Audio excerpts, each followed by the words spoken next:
প্রতি নিঃশ্বাসে প্রশ্বাসে যার সাথে মন খুলে সব গল্প করতাম, সেই বাল্যকালের সখী হঠাৎ করে অদৃশ্য হয়ে গেল।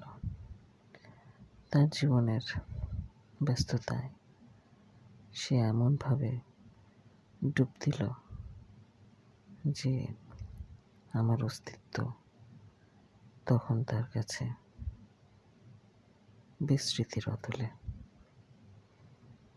আমি সম্পূর্ণভাবে অস্তিত্বহীন হয়ে গেলাম আমার সেই প্রাণের বন্ধুটির কাছে। তারপর একদিন তার সময় হলো আমার খোঁজ নেওয়ার। এই সময়ের মাঝে আমি কি বেঁচে আছি নাকি জীবনের যন্ত্রণার চাপে অস্তিত্বহীন হয়ে গেছি, ভেসে কোথাও চলে গেছি, আর এক্সিস্টই করি না। এরকম অবস্থায় তার কেন জানি মনে পড়ে গেল।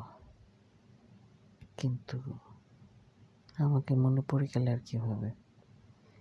আমি তো তখন নেই।